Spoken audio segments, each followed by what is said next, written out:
ৰাস মহোৎসৱ আৰু ৰাস মহোৎসৱক কেন্দ্ৰ কৰি সমগ্ৰ ৰাজ্যজুৰি ইতিমধ্যে আধ্যাত্মিক পৰিৱেশে বিৰাজ কৰিছে।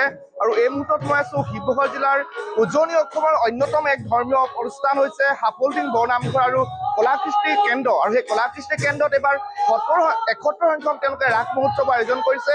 আৰু এই মুহূৰ্তত যিটো গোপীৰ যি আখৰা, সেই গোপীৰ আখৰা কৰি থকা দেখিবলৈ পোৱা গৈছে। মই দেখুৱাইছো পোনে পোনে শিৱসাগৰ জিলাৰ ঐতিহাসিক হাফলং বৰনামঘৰৰ পৰা। হাফলং বৰনামঘৰ আৰু কলাকৃষ্টি কেন্দ্ৰই তেওঁলোকে এবাৰ 71 সংখ্যক শ্ৰীকৃষ্ণৰ ৰাস মহোৎসৱ আয়োজন কৰিছে। সেই ৰাস মহোৎসৱ উপলক্ষে ইতিমধ্যে হাফলং বৰনামঘৰত এক আধ্যাত্মিক পৰিৱেশে বিৰাজ কৰিছে। যিহেতু ৰাস বুলি ক'লে হাফলং বৰনামঘৰ প্ৰসংগ আহে। আৰু এই হাফলং বৰনামঘৰত তেওঁলোকে এইবাৰ স্থানীয় কেইবাখনো গাঁৱৰ ৰাইজে একলগ হৈ তেওঁলোকে ৰাস মহোৎসৱ আয়োজন কৰিছে। আৰু ইয়াত যিসকল কলা কুশলী, সেই কলা কুশলীসকলে তেওঁলোকে দেখা গৈছে, দেখুৱাইছো এই মুহূৰ্তত কৃষ্ণ আৰু গোপীৰ যি এক ৰাসক্ৰিয়া, সেই ৰাসক্ৰিয়াৰ এক সুন্দৰ দৃশ্য তেওঁলোকে ইয়াত ইতিমধ্যে ইয়াত আখৰা কৰি থকা দেখিবলৈ পোৱা গৈছে। আৰু মই যিহেতু দেখুৱাইছো হাফলং বৰনামঘৰৰ পৰা, আৰু যিহেতু সমগ্ৰ ৰাজ্যতে ইতিমধ্যে ৰাস ক্ৰিয়া কেন্দ্ৰ কৰি এক আধ্যাত্মিক পৰিৱেশে বিৰাজ কৰিছে, কৃষ্ণ বন্দনাৰে মুখৰিত হৈ উঠিছে। আৰু হাফলং বৰনামঘৰটো এনেধৰণে দেখা গৈছে, কৃষ্ণ আৰু গোপীৰ যি গোপীনাথ, সেই গোপীনাথ দেখিবলৈ পোৱা গৈছে। আৰু মই পোনে পোনে উদ্যোক্তাসকলৰ ওচৰলৈ যাম, তেওঁলোকৰ পৰা আমি ভাষ্য ল'ম। কি ক'ব, এইবাৰ কিমান দিনীয়াকৈ অনুষ্ঠিত কৰিছে আৰু কিমান সংখ্যক ৰাস মহোৎসৱ আয়োজন কৰিছে আপোনালোকে? আমি NKTV সমূহ সংবাদ কৰ্মীলৈ আন্তৰিক ধন্যবাদ জ্ঞাপন কৰিছোঁ আৰু ৰাস পূৰ্ণিমাৰ শুভেচ্ছা জ্ঞাপন কৰিছোঁ।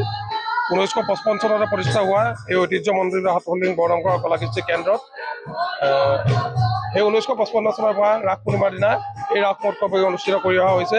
আৰু এইবাৰো আমি 71 সংখ্যক শ্ৰীকৃষ্ণৰ ৰাসক্ৰিয়া মহোৎসৱ বাগি অনুষ্ঠিত কৰিবলৈ আগবাঢ়িছোঁ। আৰু এইবাৰ 6 দিনীয়া বৰ্ণাঢ্য কাৰ্যসূচীৰে আমাৰ এই অনুষ্ঠান বিশেষকৈ অনুষ্ঠিত কৰা হ'ব। আৰু ইয়াৰ আৰু এটা কথা ক'ব লাগিব যে উজনি অসমৰ যিমান এনেধৰণৰ আধ্যাত্মিক অনুষ্ঠান আছে বা ৰাস মহোৎসৱ অনুষ্ঠিত কৰা অনুষ্ঠান আছে, এই হাফলং বৰনামঘৰ কলাকৃষ্টি কেন্দ্ৰ একমাত্ৰ অনুষ্ঠান য'ত আমি অৰ্থ সংগ্ৰহ নকৰাকৈ আমি এই ৰাস মহোৎসৱ বাগি অনুষ্ঠিত কৰি আহিছোঁ। হয়, নিশ্চয়। যিহেতু হাফলং ৰাসৰ এক বিশেষত্ব আছে, এক মহত্ব আছে। ইয়াত ভক্তই যদি তেওঁলোকৰ মনোকামনা পূৰ্ণ কৰি যদি তেওঁলোকে সেৱা আগবঢ়ায়, তেনেহ'লে তেওঁলোকৰ মনোকামনা পূৰ্ণ হয় বুলি ইতিমধ্যে এক বিশ্বাস আছে। আপুনি কি ক'ব এই সন্দৰ্ভত? হয়, আমাৰ ইয়াৰ এই বৰনামঘৰত যদি কোনোবাই কিবা মনৰ ইচ্ছা কাৰোবাৰে এগছি চাকি জ্বলায়, তেখেতৰ মনোবাঞ্ছা পূৰ্ণ হয় বুলি আমাৰ অতীতৰ পৰা এইটো বিশ্বাস হৈ আছে আৰু তেনেদৰে হৈ আছে। সেয়ে সকলো দূৰ দূৰণি ভকত বৈষ্ণৱ আমাৰ ইয়ালৈ ৰাসৰ দিনা চাকি জ্বলাবৰ বাবে ভিৰ হয়। হয়, নিশ্চয়কৈ ক'ব লাগিব উজনি অসমৰ অন্যতম এক ধৰ্মীয় প্ৰতিষ্ঠান হৈছে হাফলং বৰনামঘৰ আৰু কলাকৃষ্টি কেন্দ্ৰ। আৰু যিহেতু ক'ব লাগিব হাফলং বৰনামঘৰ বুলি ক'লে ইয়াৰ ৰাসৰ যি মহত্ব, সেই মহত্বৰ বিষয়ে প্ৰসংগ আহে। আৰু ইতিমধ্যে আমি দেখুৱাইছোঁ সেই যি পৰিৱেশ, এক আধ্যাত্মিক ইয়াত পৰিৱেশে বিৰাজ কৰিছে। আমাৰ মাজত কৃষ্ণ আছে, আমি কৃষ্ণৰ পৰা এক সংলাপ ল'ব বিচাৰিম। কি হ'ব, আপোনাক ৰাসৰ শুভেচ্ছা জনাইছোঁ।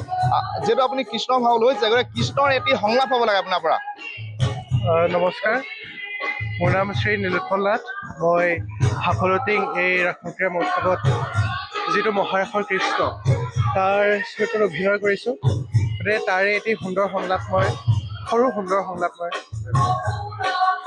মধুময় আজি মধুনিশা, আকাশত বতাহত সকলোতে মধু, ওপৰৰ পৰা পূৰ্ণিমাৰ জোনে ঢালিছে সৰূপ কিৰণ, প্ৰকৃতিত শ্যামল বনত মধুমতী ৰূপৱতী ৰূপহী বিৰিন্দা আদি ৰৈ আছে একেথৰে মধুভাৱলৈ। হয়, নিশ্চয়কৈ ধন্যবাদ জনাইছোঁ। আৰু যিহেতু আমি দেখুৱাইছোঁ গোপী নাচৰ যে সুন্দৰ নৃত্য, সেই সুন্দৰ নৃত্য নাচ দেখুৱাইছোঁ। আৰু এই মুহূৰ্তত আমি ইয়াৰ যি উদ্যোক্তা, সেই উদ্যোক্তাসকলৰ ভাষ্য ল'বলৈ যাম। যিহেতু তেওঁলোকৰ পৰা আমি কি ক'ব, যিহেতু ইমান এটা সুন্দৰ পৰিৱেশ, আধ্যাত্মিক পৰিৱেশে বিৰাজ কৰিছে। আৰু যিসকল গোপী ভাও, সেই গোপী ভাওসকল দেখা গৈছে, কি ক'ব এই মুহূৰ্তত? তীব্ৰ গতিত চলি আছে হাফলং বৰনামঘৰ কলাকৃষ্টি কেন্দ্ৰৰ ৰাসক্ৰিয়া মহোৎসৱৰ আখৰা। বিশেষকৈ মই এটা বিশেষ কথা ক'ব বিচাৰিছোঁ।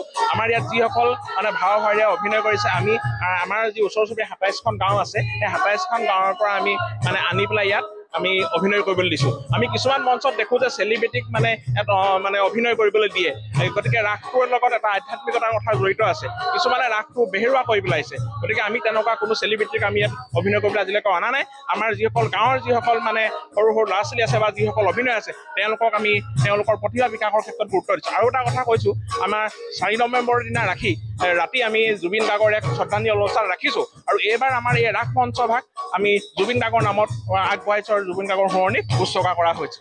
হয় নিশ্চয়তে এটা তেওঁলোকে অতি সুন্দৰ কথা কৈছে যে এইবাৰ যি তেওঁলোকৰ ৰাস সেই ৰাস তেওঁলোকৰ জুবিন গাৰ্গৰ নামত যিটো ইয়াত তেওঁলোকে উৎসৰ্গ কৰিছে আৰু যিটো মই দেখুৱাইছো মহাৰাসৰ যি আখৰা সেই আখৰা কৰি থকা দেখিবলৈ পোৱা গৈছে আৰু উদ্যোক্তাসকলে জনাইছে প্ৰায় ২৭খনকৈ গাঁৱৰ ৰাইজ একত্ৰিত হৈ ২৭খনকৈ গাঁৱৰ ৰাইজৰ যিসকল কিশোৰীসকলে ইয়াত অভিনয় কৰা দেখিবলৈ পোৱা গৈছে এটা সুন্দৰ বাৰ্তা বুলি ক'ব লাগিব সমগ্ৰ অসমৰ কাৰণে যিহেতু সমগ্ৰ অসমত শ্ৰীকৃষ্ণ ৰাসক্ৰিয়াক লৈ ইতিমধ্যে উখল মাখল পৰিৱেশে বিৰাজ কৰিছে আধ্যাত্মিক পৰিৱেশে বিৰাজ কৰিছে আৰু তেনেধৰণে দেখা গৈছে হাফলং বৰনামঘৰ কলাকৃষ্টি কেন্দ্ৰতো এইবাৰ তেওঁলোকে ৭১ সংখ্যক যি মহাৰাস সেই মহাৰাসৰ আয়োজন কৰিছে আৰু সেই মহাৰাসৰ কাৰণে ইতিমধ্যে দেখা গৈছে ব্যাপক তেওঁলোকে ইয়াত যি ৰাসৰ ক্ৰিয়াৰ যি এক আখৰা সেই আখৰা কৰি থকা দেখিবলৈ পোৱা গৈছে